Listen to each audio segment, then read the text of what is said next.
Well, this just came in. Says Trump to sign executive order streamlining and slashing AI regulations nationwide in order to prevent AI from being destroyed in its infancy. This is what he said. There must be only one rule book if we are going to continue to lead in AI. We are beating all countries at this point in the race.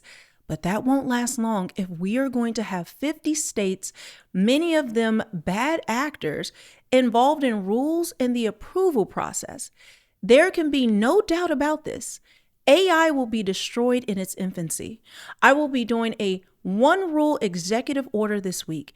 You can expect a company to get 50 approvals every time they want to do something. That will never work. Let me read that again. AI will be destroyed in its infancy. I will be doing a one rule executive order this week. You can't, I said you can earlier. You can't expect a company to get 50 approvals every time they want to do something. That will never work. I just did a video for you guys. I'm going to show you two articles. There's two articles that I want to read to you. One, it says Elon Musk says there's only a 20% chance of annihilation with AI. And then this other one. Hundreds of public figures, including Apple co-founder Steve Wozniak and Virgin's Richard Branson, urge AI superintelligence ban. This goes along with the video I just did that's on my channel where one of the guys that was part of these group of hundreds of them, I think 850 of them, of these AI experts, of these tech experts that kind of came together in order to talk about the dangers of AI. And a lot of people said, well, that, they're going to regulate it. That's going to be the answer. We need more regulation, government oversight to stop all of this. But now you just heard from Trump. No, as I've told you, no, our government is in lockstep with this. And now the little approvals that are left, well, this week, that executive order will completely wipe that out. And so now they're going to be allowed to do whatever they want. They just need one approval. And it looks like everything is going to be approved no matter what they want to do. So let me walk you through this. Now, this article is from February. The other one is from October, but they are very relevant now, especially with this executive order. I told you, no one is coming to save us. The government's not, there's not a politician. They're not going to have this wake up call that these technocrats and just suddenly just stop all of this. And again, if you want more details into that, my last video will go over it, but this gets wild.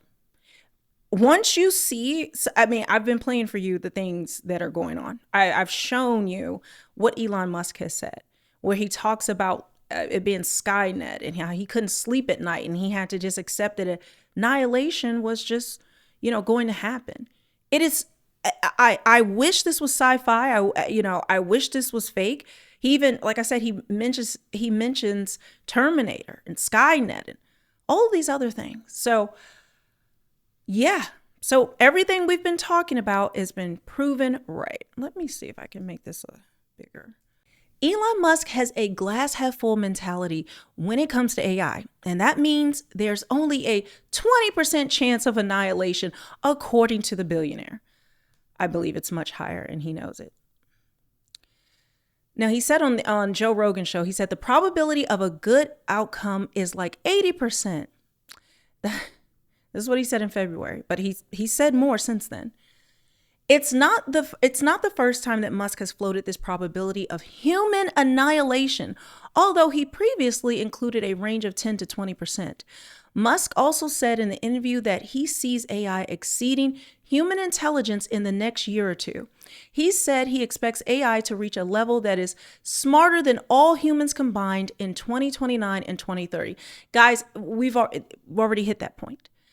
We've already hit that point. I told you, and this was February. So now AI is smarter than human beings. He said recently that it has consumed all the knowledge possible on Earth. All the knowledge that can be consumed, AI already has it. And now it's having to create its own intelligence. These are their words.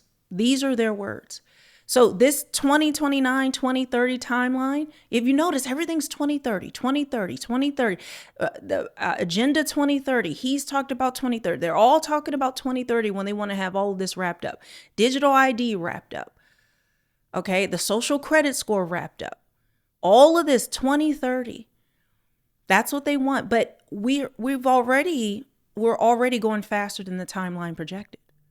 Now, this is in line with Musk's previous predictions, although he seems to have extended the earlier end of that timeline since.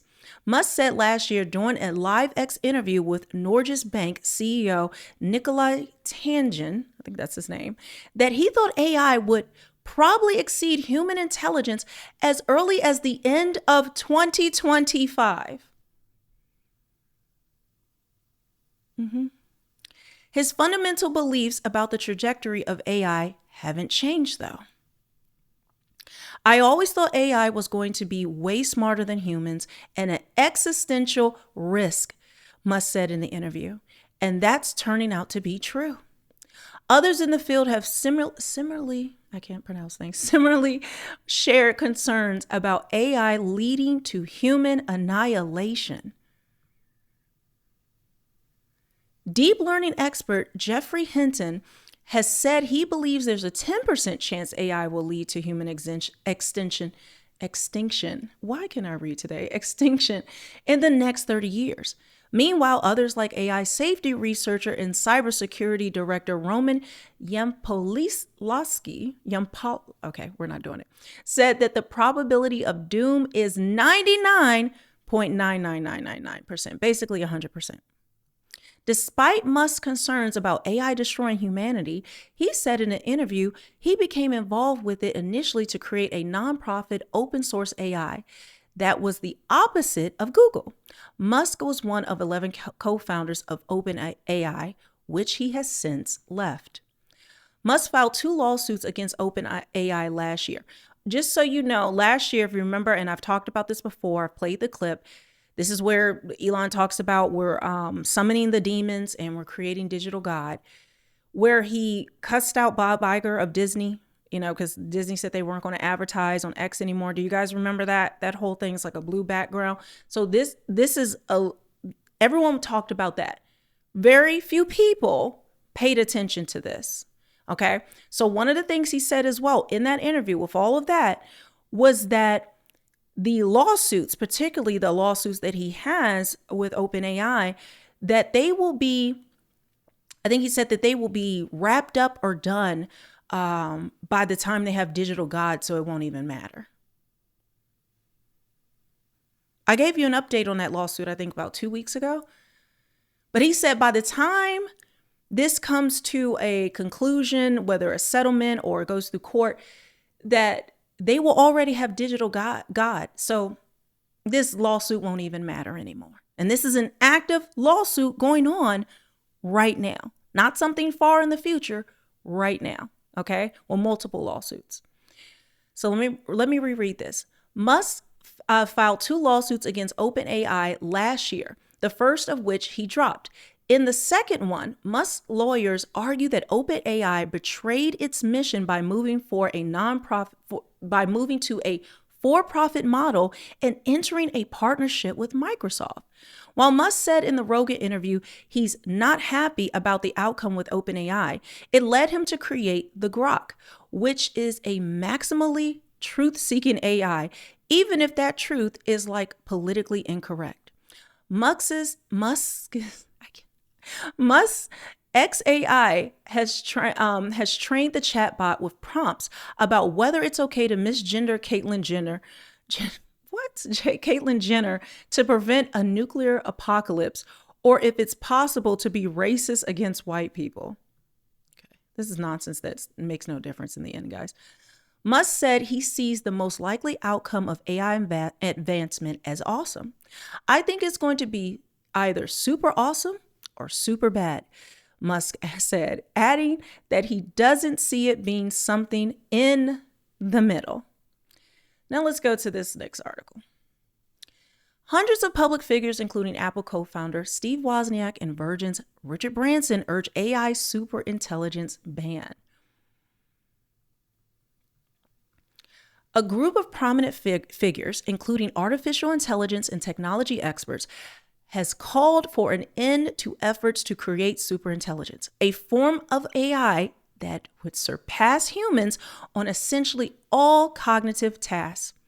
Over 850 people, including tech leaders like Virgin Group founder Richard Branson and Apple co-founder Steve Wozniak, signed a statement published Wednesday calling for a pause in the development of superintelligence. The list of signatories was notably topped by prominent AI pioneers, including the computer scientists Yoshua Bengio and Jeff Hinton. My last video is an interview that I went over with Jeff Hinton, who are widely considered godfathers of modern AI.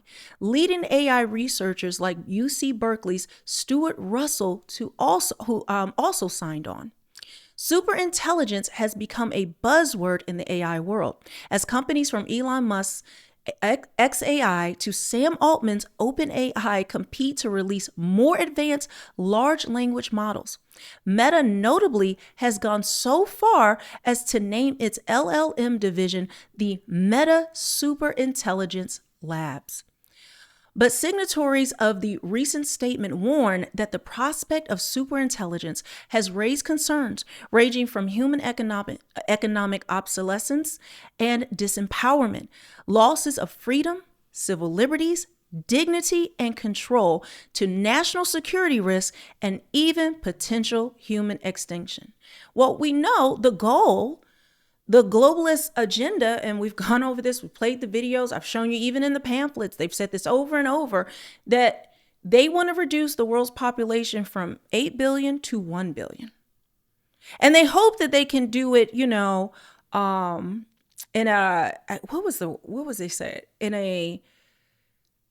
they said a peaceful way, but peaceful doesn't mean that everybody's going to agree with it or want to go along with it. I've shown you the bioweapons that are being created, the ticks, the vaccine passports that are rolling back out. They've talked about the next pandemic that's going to come out. Like, these things are all starting to line up. Are you seeing it? Are you seeing it? Okay. But I just want to read this list again. Look, we've been talking about this. They said that the prospect of superintelligence has raised concerns ranging from human economic obsolescence and disempowerment, losses of freedom, civil liberties, dignity, and control to national security risks and even potential human extinction. And we've now gotten rid of any regulations that's on it. It's already been developed this far with barely any regulations, but now this executive order is going to completely give them autonomy. It called for a ban on developing superintelligence until there is a strong public support for the technology and a scientific consensus that it can be built and controlled safely. In addition to AI and tech figures, the names behind the statement came from a broad coalition ranging from academics, media personalities, religious leaders, and a bipartisan group of former U.S. politicians and officials. Those retired officials include former chairman of the Joint Chiefs of Staff, Mike Mullen, and former National Security Advisor, Susan Rice. Meanwhile, Steve Bannon and Glenn Beck, influential media allies to U.S. President Donald Trump, were also prominently featured on the list. Remember, Steve Bannon famously said that Trump will have a third term. Trump said we won't have elections anymore. That was going to be the last time that they needed us to vote. I think in particular for president. I don't know if we're going to have the midterms, but I've played you what they've said, that, elections really don't matter. Leaders are chosen. But they say these things out loud, that they choose the leaders. So why do we even need elections anymore? Other high-profile signatories included the British royal family members Prince Harry and his wife Meghan, Duchess of Sussex, as well as former President of Ireland, Mary Robinson. As of Wednesday, the list was still growing. I don't put much weight on Prince Harry and Meghan Markle, but that's just to show you the extent of people that have signed this. Almost 1,000 people, okay? AI doomers versus AI boomers. There has been a growing divide in the tech space between those who see AI as a powerful force for good, warranting unfettered development, and those who believe its development, I don't know what just happened, those who believe it's dangerous and in need of more regulation. However, as noted by the statement on this superintelligence signatory website, even the leaders of the world's leading artificial intelligence companies, such as Musk and Altman, have in the past warned about the dangers of superintelligence. Before becoming CEO of OpenAI, Sam Altman wrote in a 2015 blog post that development of superhuman machine intelligence is probably the greatest threat to the continued existence of humanity. Meanwhile, Elon Musk said on a podcast earlier this year that there was only which I just read you, okay, this ties into that. Said on a podcast earlier this year that there was only a 20% chance of annihilation when discussing the risk of advanced AI surpassing human intelligence.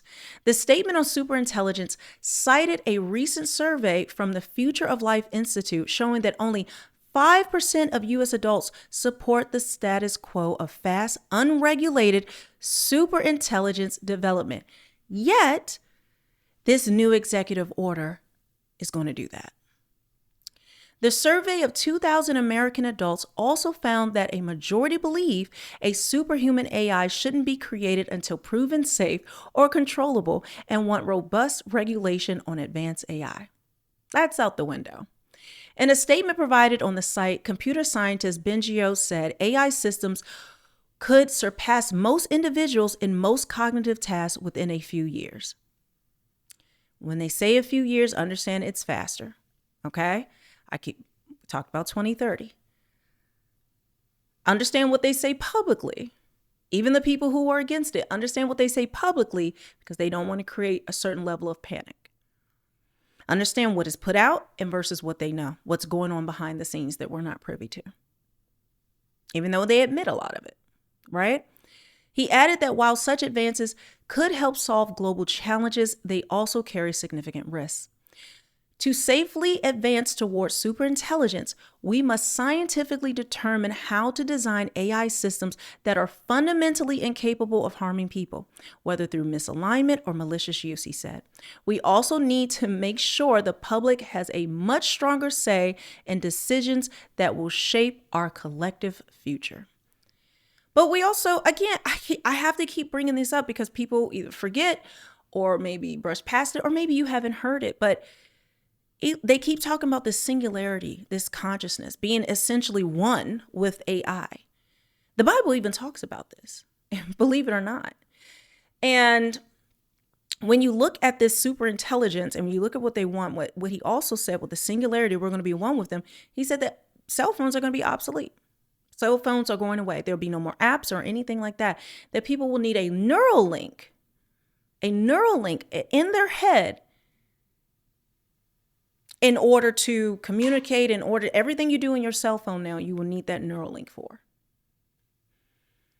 by 2030. And that their hope is this, with this, they can create a collective consciousness. So that ties into the singularity. They keep using that word over and over. A singularity meaning a one consciousness, meaning human consciousness combined with AI. Not just, it has its own consciousness, but all of us, we no longer will have freedoms or autonomy over our own thoughts. We know that they've been talking about pre-crime. How do you think they're going to do pre-crime? They have to know what's going on inside your head. So I wanted to bring this to you guys. Again, this is more information. This was breaking news that this came out. I don't know how many people are talking about it, but I want to continue to encourage you not to be distracted. Yes, you have to take breaks from this stuff. I have to as well, and just turn off my mind from it. But at the same time, you need to keep your hope and faith in one place, and that is in Jesus Christ and Jesus Christ alone. no one's coming to save us. They're not. Let me put this back up. You have it right here. They're not going to do anything about it. They're speeding this up. So what are you going to do? Where are you going to put your hope? Are you going to vote this out? I don't think so. Are you going to resist? Like, some big movement is going to resist this? No. People are talking about who's in our government, what foreign countries and all of that. This is the thing that people need to be talking about. This right here. But no one is. And you have to start asking why. And on top of that, not just looking at these things, but you have got to get into your word. It is critical, because I know for sure we are in the last days. Nothing has lined up as perfectly as all the things we've been talking about as that have been laid out in biblical prophecy, meaning biblical prophecy said all of these things would happen. We just didn't know how. But now we're seeing it in real time, as well as signs and wonders all over the world. I believe there's like 5 earthquakes just today. Volcanoes erupting everywhere. 3i Atlas and NASA gaslighting us like it's a comet when all experts around the world say it's not. It's incredible. Now they want to start talking about UFOs, and now the government wants to, affirm that there are UFOs and all of that. Why? Because they know something is coming. And 3i Atlas is supposed to be closest to Earth by December 19th. And think about R2 Swan, which is the other one that is a non-comet that is like, they're both flanking Earth and coming towards it. I don't believe in UFOs. I do believe in demons that present themselves as such. But we are in the final days. I don't know how long this is going to take. I can't give you an exact day because no man knows the day or hour. And a lot of people like to use that to mean I can just keep my head in the sand and just do whatever, live however, and because no one knows, so it's just going to happen at some point. No, those are people who do not know the word of God, because we've been instructed to know the season. We've been instructed to know prophecy, to look for these things that are happening. I think a lot of people just bury their head in the sand because they want to just keep living. We want to just keep living. That's been me. I don't say this as though I'm special. I'm not. I had to get myself together. That's why I'm talking about these things now. So I want to encourage you to get in your word. That is where your hope, your rest, your rescue lies, because Jesus is coming back. And it's exciting in one way. But then it's like there's a lot of fear. But what do I always tell you? That faith and fear exist at the same time, guys. Fear is not sin. Fear is not sin. Don't let anyone tell you otherwise. It's not sin. Jesus himself was afraid. But what did it talk about? It's all you need is the faith of a mustard seed. That the Bible says you have to grow your faith. You have to walk in faith despite the fear. You still go. You still walk in faith, even if you don't have all the answers, even if it terrifies you, because that is when God is going to reveal himself and build up your faith. So you aren't fearful anymore.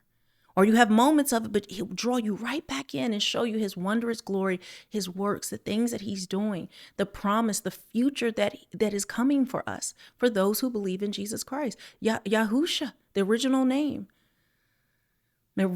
of Jesus. So with that,